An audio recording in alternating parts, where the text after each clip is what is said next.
Good morning, everybody. I have a little time before I have to leave, and I wanted to show you a deck that I've been working with, I guess for only about the last 6 weeks, but it's proving to be so fascinating that I thought you'd like to see it. And here is the box. So it's the Cheimonette, or the Cheimonette. I'm not really sure how to say that. It's by Eden Galanter, and she is an artist that is working out of San Francisco. And I got it from her site. Of course, I'll leave that below. So so the art is very kind of watercolory. Here's the back of the cards, so you can, reverse them if you'd like. And I'm going to show you a few of the cards, and I want to talk about a few of them. It does come with a very interesting book. This is part of the set. It is not an ordinary little white book. There's a lot of information in it. And she's really using a lot of interesting interpretations, and I guess I'm not sure how she's deriving them. It seems to be a lot of her own interpretation. Now, she did want to make this deck to have a deck that could be very intuitive, and yet the book really gives a lot of insight to her thoughts process on it. So the Fool card is the only card that you'll see that is in black and white. And he's, that you can make that connection, understand why he's black and white. He hasn't yet colored his world, and he's, somewhat expressionless. He's got tails there as well. So, very interesting. Here is the Magician. If you can see the Magician, he's got letters all over his body. And he's got 4 arms, each hand holding a sword, a pentacle, a cup, and what she calls staves rather than wands. And he's standing on the roof of a house. Let me see if I can show you here. If you can see, he's just about jumping off of this roof here. There's the weather vane there.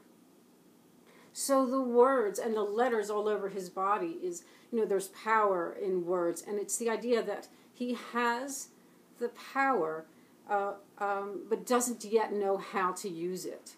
And very interesting that he will later show up. So I'm going to go out of order here. He will later show up in the Sun card.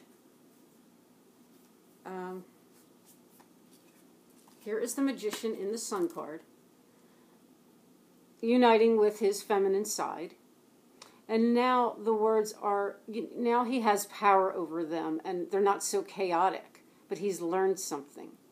And it turns out that the roof that he was jumping off was actually right there on the ground. So that journey that he thought was going to be a big leap wasn't really so big after all, but he learned so much in that journey. So let me show you a few more. It's a very thought-provoking deck. Here is the High Priestess.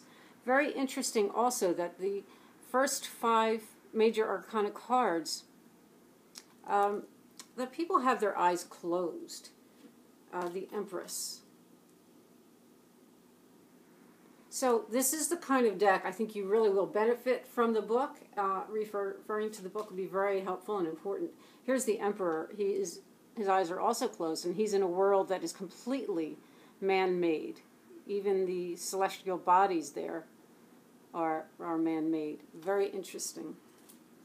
And rather than the Hierophant is the priest. This is very fascinating as well.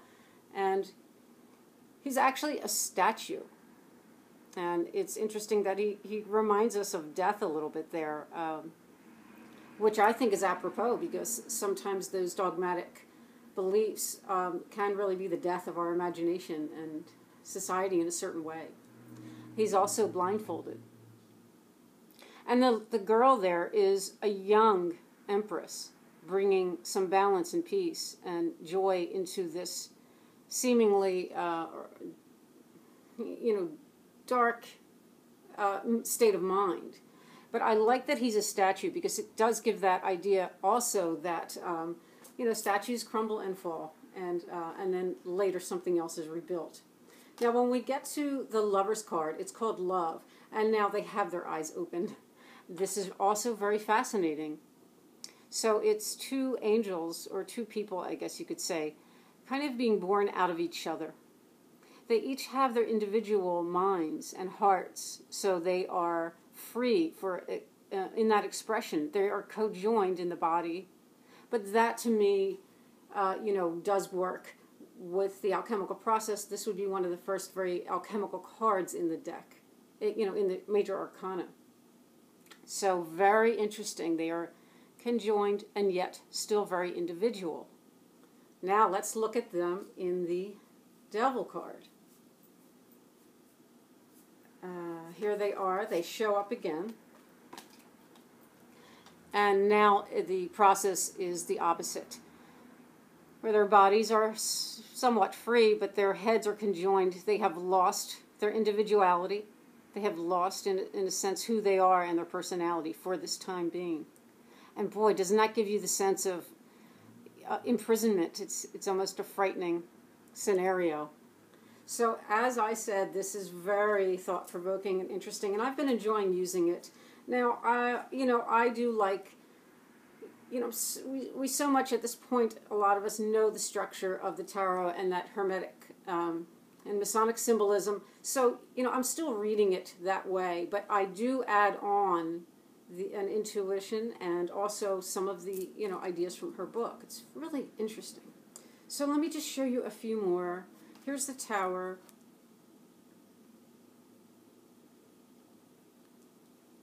And the star. I'll show you the star and the moon. Very pretty. So I do like her artwork. It's unusual and it's nice. The moon is nice.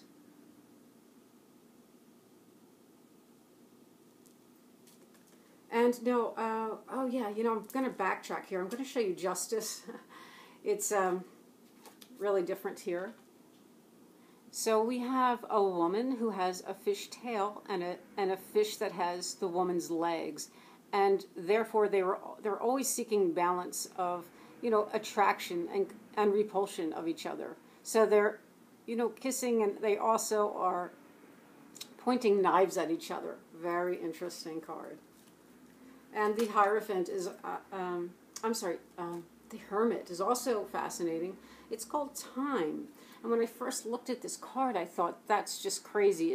I thought he was a feeble old man, but when I looked closer, and then later read her book, he's actually very strong. His positioning there is acrobatic in that he is walking the earth without actually touching it. And let me show you, I know you'd probably like to see the Death card. And let's see what else I can show you. Temperance.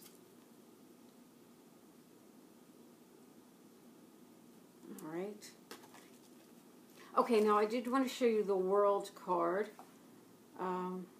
Because there are 3 world cards, and you can take your choice of what you like. There's one here. And this one here. So we have 3 world cards. And the minors, there are some differences in the coloring. That's all watercolor, but there's the shading is a little different, or the hues. So here is the Ace of Cups. So this would be the brightest suit, and the Two of Cups. Okay, and let me just show you a few more at random here. Here's the 5.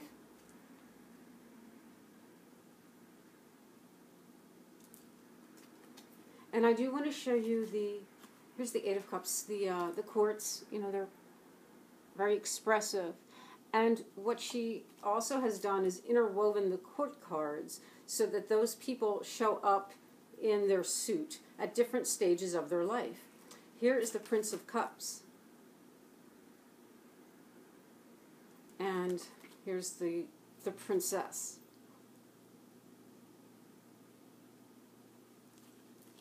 And the Queen. I'll show you the Queen and King. And the King of Cups. So there are interesting characters there. Let's go through the discs. That's the ace. I like that. It's a very pretty card. And let me see here. These are interesting. The 4 and 5. Here's the 4 of discs. And the 5. So now they are both in the tree, not communicating well with each other. The 7 of discs. And let me just skip ahead and show you some... Oh, you know what? I do want to show you the 10 of discs because I had this card the other day and I contemplated this card. I thought this is so different for a 10 of pentacles. And I was looking at it and I'm thinking, is he impaled by that arrow or is he holding it? And then I looked and I finally decided that he was holding it under his arm. And then later I read in the book that that is in fact what he's doing. And she goes on to explain a little more about that, that he's kind of play acting and that all the 10s are in fact endings or deaths, I think she said. So let's look at the, here's the Prince of Discs. And the Princess.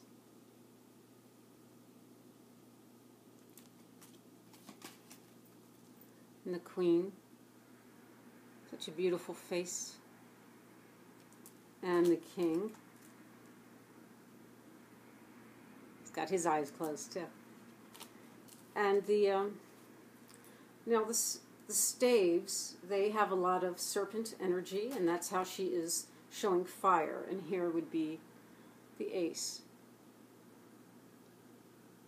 So this suit has some warmer colors, some here's the 2, you know, some yellows, and there's a lot of small little details in this symbolism that are really fascinating.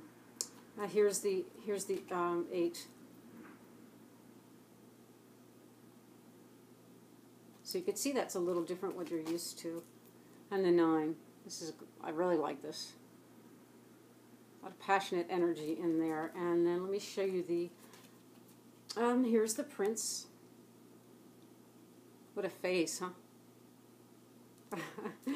And the Princess.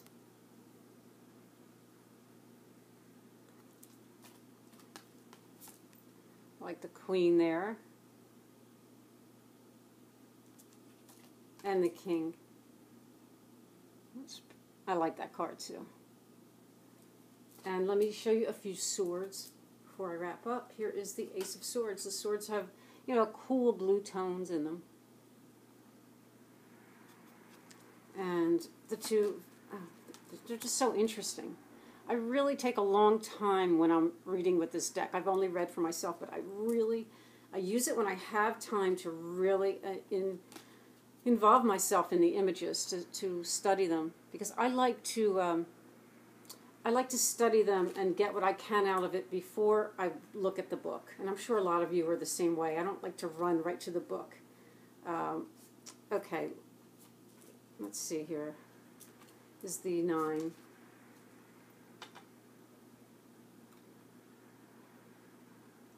And I'm going to show you the courts, the Prince, and the Princess of Swords,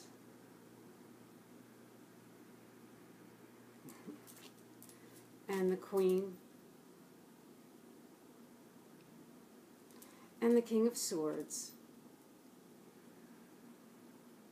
So it was my pleasure to share that deck with you. I'm enjoying it, as I said, and, you know, I hope you'll check it out. I'll leave her information below, and have a great day, everybody. Bye.